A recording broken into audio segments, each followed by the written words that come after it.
With no further ado, let's get to the interview.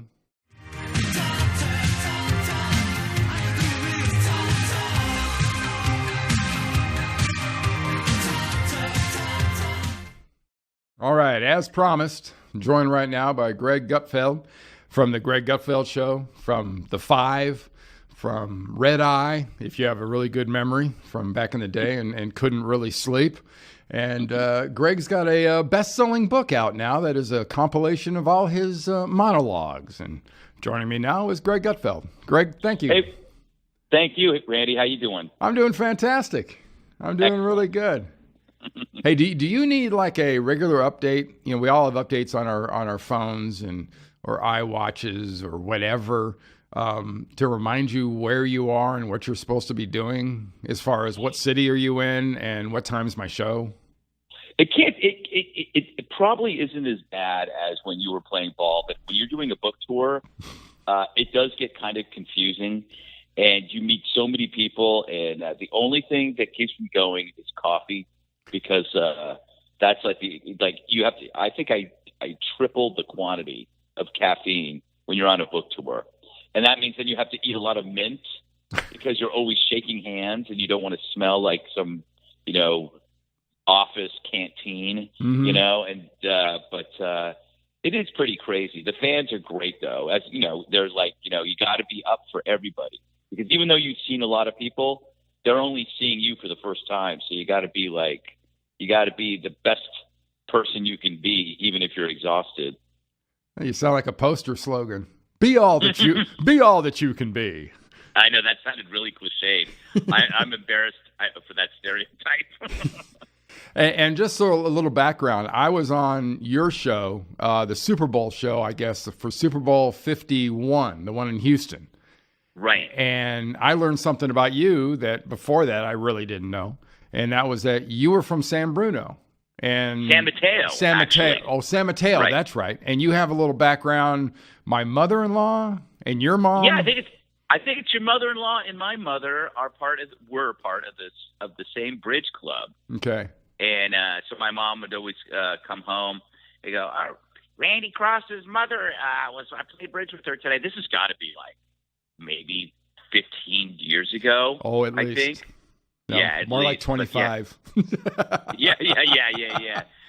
But and they used to have bridge. They used to have like these roving bridge clubs. Like they'd keep them at different houses. They'd all get mildly drunk. Mm-hmm. It was pretty amusing to see these little old ladies playing bridge. Hey, when you had the whole thought for doing this book, and it's not like you suddenly said, "Hey, I got to do a book." You've done quite a bit of writing. In fact, my favorite intro, doing a little research on this, is prolific writer Greg Gutfeld, but you know your way around writing. How'd you get to the monologues, and why did you decide to sort of not just list the monologues, but you actually kind of let people give them a little view into your brain? Well, I thought that I started doing monologues at Red Eye. Mm-hmm. It was just I had this idea of taking an idea that everybody has heard about that day, trying to distill it down to one perspective that they haven't heard. So the goal is to a common topic, portray it in a new way, but in a way that when you hear it, you go, aha, that's exactly what I was thinking. But he's saying it in a way that I haven't heard. It's kind of almost like magic. You got to find out what's in somebody's head and say it quickly. So that was my goal with the monologues. For the book, when I started doing research, I realized that, a lot of these monologues are old, and some of them are wrong, and some of them I felt were not that well written. Yeah. And so I thought, what if I did a separate kind of book where I just insulted myself? So if you get into the book, there's a running commentary in which I criticize my actual writing, and I talk about why I said this and why I should have said that. So it kind of peels back, that curtain a little bit to show you that, not all writing comes out the way it looks. It takes a couple of steps to get to where it is. And even when you get to where it is, it may not stand the test of time. Yeah. The other thing I enjoyed looking into sort of you and some of these interviews about your book and stuff was the term libertarian conservative. Yes. What the hell is that? Well, libertarian conservative is, I believe in free markets and free minds, which is, a lot of people say, well, I'm economically conservative and socially liberal, and I'm still not entirely sure what that means. Exactly. But I'm free markets, capitalism is the greatest system ever. But a lot of people don't think of me as a libertarian because I'm very, very, very strong on national security. A lot of my libertarian friends think, you can't be that way. You can't be tough. You can't be a hawk. You can't be strong on borders and law enforcement and call yourself a libertarian. And I disagree. I think that security and freedom go hand in hand. They're not oppositional. They're like spouses.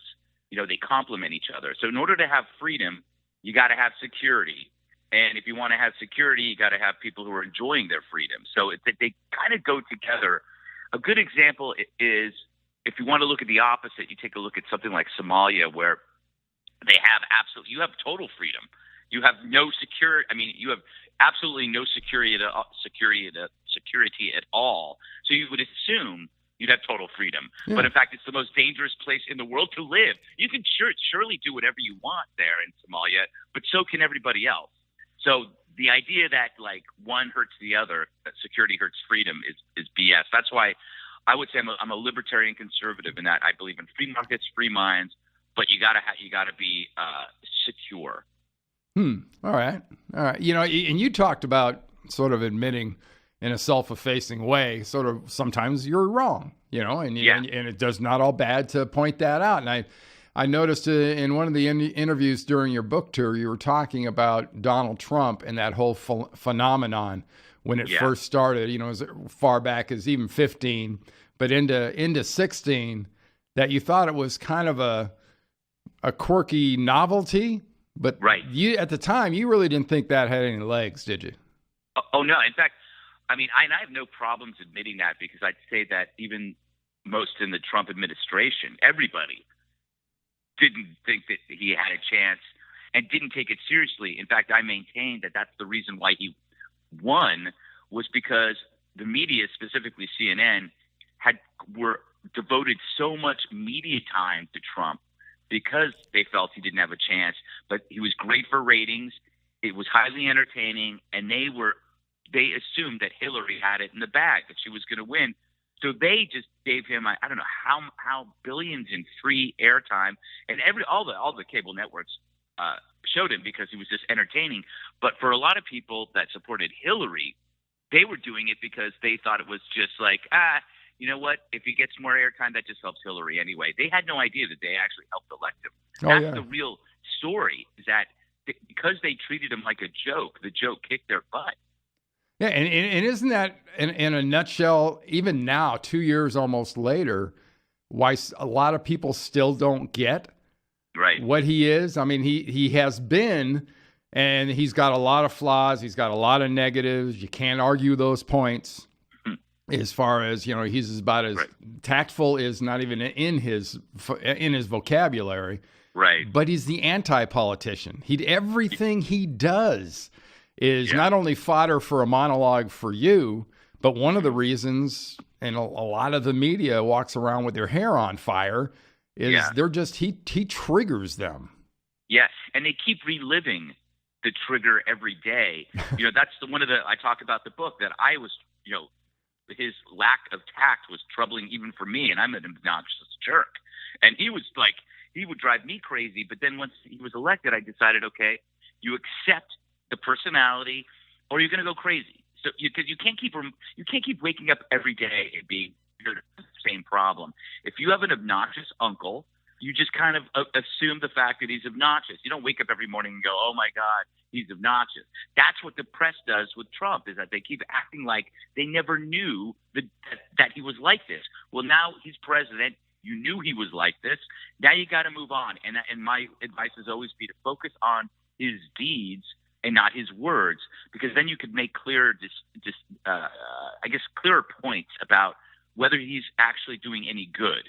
if you keep focusing on the language, you're never going to get anywhere. Yeah. And isn't probably those results, aren't they kind of the best advertisement for why you would want to even vote for a person like this, that his is sort of an anti-politician? Because the politicians themselves sure give you enough reasons not to want to vote for another one of them. Yeah, and it's interesting. I make this point to the media keeps saying, "Oh my God, there's threats on the press." He keeps calling this fake news, but the reality is there's never been a more transparent administration. I mean, he says everything that's in his head. He shows the public the squabbles that are going on in his staff. He's not afraid to talk about the process. Like when he has these meetings, he'll tell you what's going on behind the scenes when he's talking to world leaders. He's a gift for a lot of the media, and they act like he's somehow stifling them. They have never been louder. They've never had more freedom. I mean, during the Obama administration, because they liked President Obama so much, they avoided reporting on some pretty interesting stories. But now they can't stop. I mean, they're finding scandal under scandal under scandal, There's no doubt about that. I mean, Trump's in a lot of ways kind of like that weird neighbor you have that decides to build the bathroom with the glass wall at the shower that faces your house. I've never used that analogy before, but I think I'm going to steal it.